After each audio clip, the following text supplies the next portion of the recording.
Friends, welcome to JK job connects. Friends, RRB railway recruitment బోర్డుకు సంబంధించిన signal operator కు సంబంధించిన పోస్టులకు దాదాపు 6,500 పోస్టులకు పైగా జాబ్ నోటిఫికేషన్ అయితే రిలీజ్ అయింది. ఈ వీడియోలో దీనికి సంబంధించిన మొత్తం డీటెయిల్స్ అయితే నేను మీకు ఎక్స్ప్లెయిన్ చేయబోతున్నా. ఎలా అప్లై చేసుకోవాలి, ఎక్కడ ఏ వెబ్సైట్ నుంచి అప్లై చేసుకోవాలి, దీంట్లో మొత్తం ఖాళీలు ఎన్ని, దీని ఎడ్యుకేషనల్ క్వాలిఫికేషన్స్ ఏంటి అనేది మొత్తం నేను ఎక్స్ప్లెయిన్ చేయబోతున్నా. వీడియో చివరి వరకు చూడండి. అలాగే వీడియో మీకు నచ్చినట్లయితే ఒక లైక్ చేయండి. మన ఛానల్ కొత్తగా చూస్తున్నట్లయితే సబ్స్క్రైబ్ చేసుకోండి. ఇటువంటి మరిన్ని వీడియోస్ మీ ముందుకు తీస్తాం. సో ఇంకా మనం వీడియో అయితే స్టార్ట్ చేద్దాం. ఇందులో ఫస్ట్ వచ్చేసి మనం ఇంపార్టెంట్ డేట్స్ గురించి అయితే మాట్లాడుకుంటే, ఇది అప్లికేషన్ డేట్ వచ్చేసి 30వ తేదీ స్టార్ట్ అవుతుంది. ఈ మంత్ అంటే జూన్ 30వ తేదీన అప్లికేషన్ డేట్ అయితే స్టార్ట్ అవుతుంది. ఎండ్ వచ్చేసి అప్లికేషన్ డేట్స్ ఎండ్ అయితే 29వ తేదీ 7వ నెల జూలై 7వ తేదీ వచ్చేసి అప్లికేషన్స్ ఎండ్ అయిపోతాయి. సో మనకైతే 1 మంత్ టైం అయితే ఇచ్చారు. నెక్స్ట్ ఈ జాబ్ డీటెయిల్స్ గురించి తెలుసుకుందాం.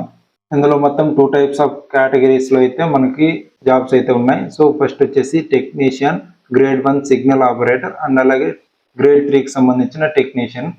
సో ఇందులో వచ్చేసి 7th పే లెవెల్ వచ్చేసి లెవెల్ 5 అండ్ లెవెల్ 2కి సంబంధించిన ఈ పే లెవెల్స్ అయితే ఉంటాయి. ఇందులో స్టార్టింగ్ లో వచ్చేసి మనకి టెక్నీషియన్ గ్రేడ్ 1 సిగ్నల్ ఆపరేటర్కి వచ్చేసి 29,200 నుంచి అయితే స్టార్ట్ అవుతుంది. టెక్నీషియన్ గ్రేడ్ 3కి సంబంధించిన వాళ్ళకైతే 19,900 నుంచి స్టార్ట్ అవుతుంది. ఏజ్ లిమిట్ వచ్చేసి టెక్నీషియన్ గ్రేడ్ 1 సిగ్నల్ ఆపరేటర్కి 18 to 33 ఇయర్స్ ఉండాలి. సో ఇందులో ఖాళీలు వచ్చేసి మనకి 323 పోస్టులు అయితే ఖాళీలు ఉన్నాయి. నెక్స్ట్ టెక్నీషియన్ గ్రేడ్ 3కి సంబంధించిన వాళ్ళకి ఏజ్ లిమిట్ వచ్చేసి 18 to 30 ఇయర్స్ మధ్యలో ఉండాలి. ఇందులో వేకెన్సీస్ వచ్చేసి 6,242. సో మొత్తం ఖాళీలు వచ్చేసి 6,565 ఖాళీలు అయితే ఉన్నాయి. సో ఈ పోస్టులకు మనం అప్లై చేసుకోవాలంటే మనకి ఇప్పుడు మనం ఎడ్యుకేషనల్ క్వాలిఫికేషన్స్ గురించి అయితే తెలుసుకుందాం.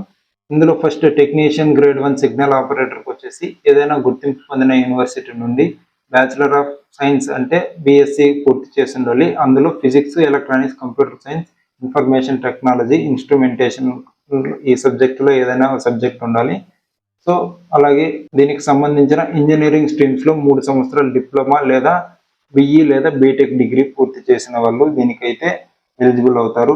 నెక్స్ట్ టెక్నీషియన్ గ్రేడ్ 3కి సంబంధించి 10th క్లాస్ తో అయితే అర్హత ఉంది. జస్ట్ 10th క్లాస్ అయితే పాస్ అయితే చాలు. అదేవిధంగా ఇందులో వచ్చేసి ఏదైనా ఒక ఎన్సివిటి లేదా ఎస్వివిటి సంబంధించిన ఐటీఐ సర్టిఫికేట్ అయితే ఉండాలి. 10వ తరగతి మరియు పేర్కొన్న కోర్సులలో ఏదైనా ఒక కోర్సు చేసి ఉంటే వీళ్ళైతే ఎలిజిబుల్ గా ఉంటారు. లేదా ఇంటర్మీడియట్ 10+2 ఫిజిక్స్ మరియు మ్యాథ్స్ చదివిన వారు కూడా దీనికైతే డైరెక్ట్ అయితే అర్హులుగా ఉంటారు. సో ఇందులో సెలక్షన్ ప్రాసెస్ చూసుకున్నట్లయితే ఇందులో 3 స్టేజెస్ లో అయితే ఉంటుంది. ఫస్ట్ వచ్చేసి computer based test, second document verification, third వచ్చేసి మెడికల్ ఎగ్జామినేషన్. ఇందులో నెగిటివ్ మార్క్స్ కూడా ఉంటాయి. ఇదైతే మీరు గుర్తుంచుకోవాలి. 1/3 నెగిటివ్ మార్క్స్ ఉంటాయి. ఎగ్జామ్ డ్యూరేషన్ వచ్చేసి 90 మినిట్స్. 90 మినిట్స్ లో 100 క్వశ్చన్స్ అయితే మీరు ఆన్సర్ చేయాల్సి ఉంటుంది. సో ఇక్కడ స్క్రీన్ పై మీరు చూసుకోవచ్చు టెక్నీషియన్ గ్రేడ్ 1 సిగ్నల్ ఆపరేటర్ కి అండ్ అలాగే టెక్నీషియన్ గ్రేడ్ 3 లెవెల్ 2 ఆపరేటర్ కి ఇది సబ్జెక్ట్స్ అండ్ అలాగే ఎగ్జామ్ ప్యాటర్న్, ఏ సబ్జెక్ట్స్ ఎన్ని మార్క్స్ రావచ్చు అనేది మీకైతే ఇక్కడ స్క్రీన్ పై డీటెయిల్ గా కనబడుతుంది. ఒకసారి పాజ్ చేసి చదువుకోండి లేదా స్క్రీన్ షాట్ తీసుకోండి. డిస్క్రిప్షన్ లో దీనికి సంబంధించిన పీడిఎఫ్ అప్లోడ్ చేస్తాను, దాన్ని మీరు డౌన్లోడ్ చేసుకుని మీరు ఇందులో వచ్చేసి మినిమం క్వాలిఫైయింగ్ మార్క్స్ వచ్చేసి ఈడబ్ల్యూఎస్ వాళ్ళకి 40%, ఓబీసీ వాళ్ళకి వచ్చేసి 30%, ఎస్సీ ఎస్టీ వాళ్ళకి వచ్చేసి 25% కనీసం మార్క్స్ అయితే ఉండాల్సి ఉంటుంది. నెక్స్ట్ దీనికి ఏ విధంగా అప్లై చేసుకోవాలంటే ఇది ఓన్లీ ఆన్లైన్ ద్వారా మాత్రమే అప్లై చేసుకోవాలి. ఆన్లైన్ లో వెబ్సైట్ వచ్చేసి rrbapply.government.in వెబ్సైట్. సో ఈ వెబ్సైట్ లింక్ అనేది నేను డిస్క్రిప్షన్ లో ఇస్తాను, అక్కడ నుంచి మీరు అప్లై చేసుకోవచ్చు. ఇందులో వచ్చేసి ఒక అభ్యర్థి పే లెవెల్ కోసం ఒక ఆర్ఆర్బికి మాత్రమే దరఖాస్తు చేసుకోవచ్చు, అంటే అప్లై చేసుకోవచ్చు. వేర్వేరు పే లెవెల్స్కి వచ్చేసి ఉద్యోగాలకు వేర్వేరుగా సపరేట్గా అప్లై చేసుకోవాలి. అదేవిధంగా ఆన్లైన్లో అప్లై చేసేటప్పుడు ఆధార్ని ఉపయోగించి వివరాలను అనేవి అప్లోడ్ చేసుకోవాలి. అదేవిధంగా ఆధార్లో పేరు, డేట్ ఆఫ్ బర్త్ అనేవి కరెక్ట్గా ఉండాలి. మీ 10th క్లాస్ సర్టిఫికేట్స్తో మ్యాచ్ అవుతూ ఉండాలి. అదే ఏదైనా మ్యాచ్ అవ్వకపోతే మీరు ఇప్పుడే మార్చుకోండి. తర్వాత అప్లోడ్ చేసిన తర్వాత మీకు ఒకవేళ మీరు ఇందులో సెలెక్ట్ అయినా కూడా అక్కడ అయితే వాళ్ళు మిమ్మల్ని తీసుకోరు.